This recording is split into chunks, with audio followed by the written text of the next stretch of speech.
Madame Grellet, vous présentez votre motion. On fait un vote.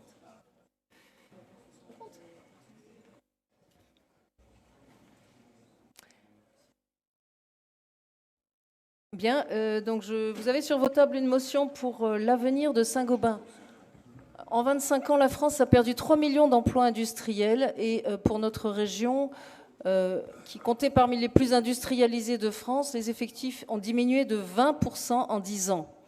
Ce déclin industriel s'est accompagné d'une multiplication de scandales politico-financiers, d'OPA agressives, récemment le démembrement d'Alstom avec la vente de la branche énergie à General Electric, des délocalisations, la Peugeot 2008, deuxième voiture la plus vendue de France, est construite en Espagne depuis l'année dernière. Quant à la Smart, elle quitte son berceau de Hambach en Moselle pour la République populaire, enfin avec beaucoup de guillemets, de Chine. Des fermetures d'usines, l'usine Delpierre de Wisch, l'usine de pneus Kléber à Toul, Neuhauser de Folschwiller, la fermeture des hauts fourneaux d'Arcelor à Florange, avec pour conséquence un déclassement de la France dans la compétition économique mondiale et la perte massive d'emplois à travers la répétition des plans sociaux. Nous sommes à nouveau en danger de perdre un fleuron industriel, des savoir-faire et des milliers d'emplois. C'est l'usine métallurgique de Pont-à-Mousson, célèbre fonderie française, leader mondial dans la fabrication des canalisations, qui emploie 2200 salariés en Lorraine et qui est en passe de céder 60% de ses actifs au groupe chinois Xinxing, selon un rapport donc du cabinet Adit commandé par la région. Ce rachat permettrait à la firme chinoise de supprimer l'un de ses principaux concurrents internationaux et de surcroît d'en récupérer ses derniers avantages comparatifs, c'est-à-dire sa banque de 1500 brevets. Le risque de fermeture de l'entreprise en France à l'issue de cette opération apparaît inéluctable dans le but d'éliminer un concurrent. Alors, certains élus de gauche, je crois plutôt du Grand Est, avaient été reçus à Bercy en juillet. Ils étaient repartis optimistes. Alors après les dernières informations de ce rapport du cabinet Adit, on est beaucoup moins optimiste. Donc le texte de la motion suit. Les élus de la région Grand Est demandent solennellement au président de la République ainsi qu'au gouvernement français d'empêcher la prise de contrôle de Saint-Gobain Pont-à-Mousson, entreprise française à haute valeur ajoutée parmi les plus compétitives de sa filière, connue des Français pour être une des plus anciennes de France, fondée par Colbert sous le nom de Manufacture Royale des Glaces, fleuron industriel lorrain qui participe au rayonnement de nos territoires et à l'emploi régional. Donc nous demandons au président de la République ainsi qu'au gouvernement français d'empêcher la prise de contrôle de Saint-Gobain Pont-à-Mousson par son concurrent chinois afin de garantir à la fois les intérêts des salariés et la pérennité d'un fleuron industriel à la fois historique et stratégique dont le rayonnement est mondial et doit le rester. Oui, Monsieur le Président, autant je vous suis quand vous incitez à acheter français. Évidemment que nous y sommes favorables à la préférence nationale, y compris à la priorité dans nos achats. C'est du bon sens et c'est de la durabilité. C'est des emplois français sauvegardés et promus. Et d'ailleurs, on pourrait le rappeler à la SNCF qui est en voie donc de commander un Espagnol pour 700 millions d'euros de train. Simplement, est-ce qu'on va attendre que la Commission européenne se soit mise en capacité de travailler? Est-ce qu'on va attendre d'avoir trouvé une solution alors que Julien Vaillant l'a rappelé, la situation industrielle de notre pays est dramatique? Je suis tout à fait d'accord pour supprimer donc la mention du concurrent chinois, nommément en effet, on peut voir plus large, mais attendre d'avoir trouvé une solution spécifique pour formuler auprès du gouvernement notre inquiétude et notre volonté donc de tout mettre en œuvre pour la pérennité de ce groupe. J'entends, mais pardon, mais on l'a déjà fait, Mme Grellet. Oui, vous agissez très bien. J'en suis bien d'accord. Mais est-ce qu'on n'est pas en droit, donc en tant qu'élu de la région, élu lorrain particulièrement, Monsieur Lemoine, je ne vous prends pas pour un élu de gauche. J'avais surtout vu les prises de position de vos collègues, de vos autres collègues, donc eux sont de gauche. Vous étiez optimiste, vous n'êtes plus optimiste. Dire qu'on va inquiéter les travailleurs de Pont-à-Mousson avec ce genre de motion, je ne le crois pas. Ou leur donner de faux espoirs. Ils sont déjà largement assez inquiets comme ça. Moi, je crois que, à part ce qu'a dit Julien Vaillant, donc sur l'histoire de Pont-à-Mousson, tout à fait, supprimer donc la mention de Xing Xing, en effet, pourquoi pas. En revanche, attendre de proposer une solution clé en main pour manifester notre inquiétude, ça me semble vraiment perdre du temps. On a fait le nécessaire. On dit simplement qu'on n'attend pas la Commission européenne. On attend que la Commission européenne soit mise en place pour avoir un atout supplémentaire d'aller négocier encore à un niveau supplémentaire, donc de simplifier encore plus. Maintenant, donc vous proposez, par son concurrent chinois Xing Xing, de supprimer cette mention.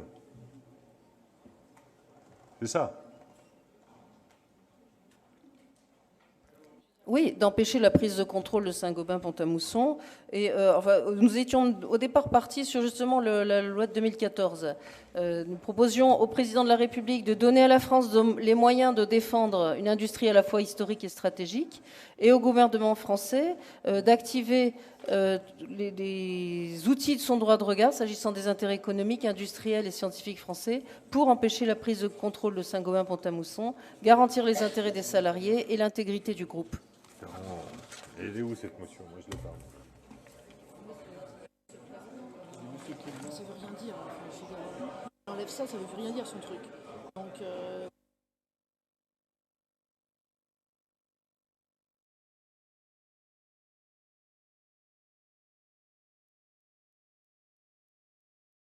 Oui, Madame Geron. Pour compléter les propos de Françoise, effectivement, je pense qu'on peut travailler une motion commune en enlevant les propos de M. Vaillant qui le gênaient. Je pense aussi aménager cette motion en prenant les propositions de M. Lemoine pour effectivement porter cette motion de manière commune auprès du gouvernement. Effectivement, vous le savez, je suis député européen et je fais partie de cette future commission marché intérieur. Nous n'avons pas encore ce commissaire, puisque M. Macron ne l'a pas désigné. Ça va prendre du temps. On est dans une démarche, pour ce coup, de consensus, parce que c'est un fleuron qu'il faut que l'on défende au niveau local, national et au niveau européen. Il y a de quoi faire. Le rapport que vous avez commandé, je vous remercie de l'avoir fait parce que c'est très intéressant et il permet de mettre en exergue cette problématique que nos industries connaissent. Et je vous invite aussi à me faire part, ou peut-être me mettre dans le groupe de travail que vous allez mettre certainement en place avec vous, Monsieur le maire, puisque je serai donc porteur de ce projet au niveau aussi européen. Je vous remercie. Je prends acte. Il y a une proposition de motion. Ok, moi je regrette là aussi qu'au-delà de la circularisation des documents, on n'en ait pas tenu compte dans la rédaction même de cette motion. Je la mets donc au vote pour savoir voilà, et on y va. Et non,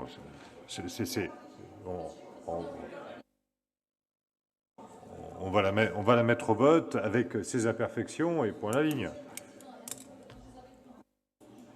Oui, mais vous avez proposé si vous voulez, mais de supprimer. Ce que j'ai proposé, c'est que j'ai essayé de corriger le truc, mais enfin, ça va. Eh bien, on la rédige pour la prochaine session, parce qu'il s'agit de proposer. Ah non, parce qu'il s'agit de proposer. Des solutions, des scénarios. Elle ne signifie rien. Elle ne signifie plus rien une fois qu'on. Oui. Le but de cette motion, c'était d'ouvrir le débat et d'après de mettre en place un groupe de travail. Le but, donc, c'est pour ça qu'elle est très light. Et je rejoins les propos de Madame Debord. Effectivement, il y a des solutions qui sont en cours, mais il faut qu'on travaille ensemble. Le but de cette motion, c'est qu'on soit tous associés ensemble, puisque vous travaillez de votre côté, mais nous aussi, on peut faire avancer les choses dans un certain sens. On a tous, au niveau local, des moyens. Moi, maintenant, au niveau européen, c'était donc le but de cette motion, un consensus. Madame Geron. Et après, on aménagera le travail ensemble. Madame Geron, alors, si vous acceptez, vous la retirez et vous venez travailler avec nous dans le groupe de travail. Et voilà, c'est beaucoup plus simple. Voilà, et s'il faut une motion pour le dire ou pour le demander, on le fait. Et voilà. OK ? Ouais, mais derrière, ça va. Il n'y a plus de sens. Il n'y a plus de sens dans le texte. C'est par rapport à ce qui s'est dit. Ok, est-ce qu'on fait comme ça? Vous acceptez de la retirer et vous venez travailler avec nous. Bon, vous la gardez, mais bon, donc je la mets. Bon. Enfin, franchement, en termes de méthode de travail, ce que j'essaie de vous dire depuis le début, Madame Joron comme Madame Grollet, vous avez eu à un moment donné accès aussi à des documents. Vous êtes aussi au courant minimum des choses. Soit on fait un peu évoluer la méthode de travail aussi, et vous pouvez aussi vous adresser à nous et on vous répondra. Vous voyez, est-ce qu'on reste dans des attitudes, encore une fois, qui sont des attitudes figées et des prises de position qui sont là-dessus? Voilà, moi je vous ouvre la possibilité à un moment donné de venir travailler. Je pense que j'ai été clair là-dessus et je ne suis pas dans une position politicienne, mais dans une position de progrès de nos débats. Donc si chaque fois on bute sur ce genre de motion où c'est insuffisamment travaillé parce que vous ne connaissez pas une partie de ce qui s'est fait, ben, interrogez-nous au départ et on vous répondra. Et on vous répondra largement.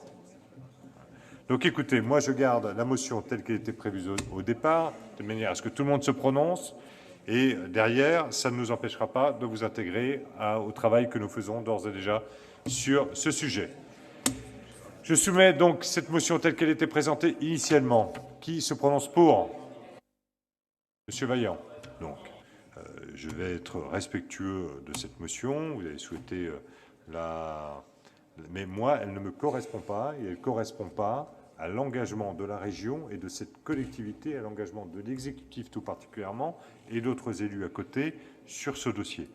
On peut exprimer tout ce que l'on veut, mais encore une fois, exprimer du vague et de vagues envies, ça n'apporte strictement rien au débat.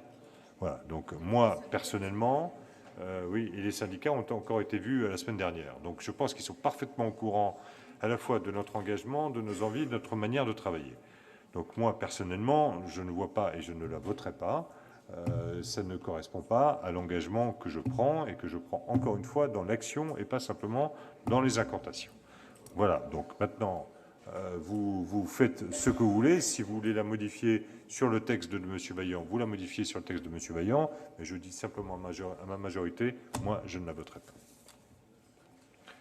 Très bien.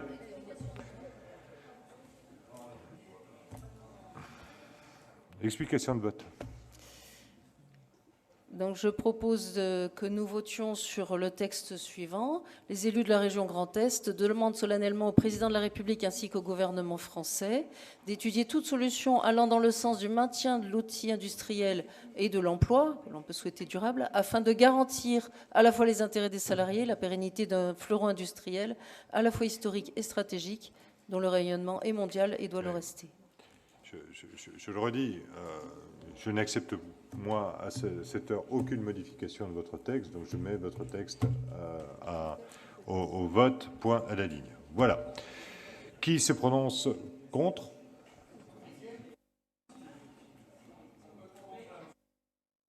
On peut compter largement.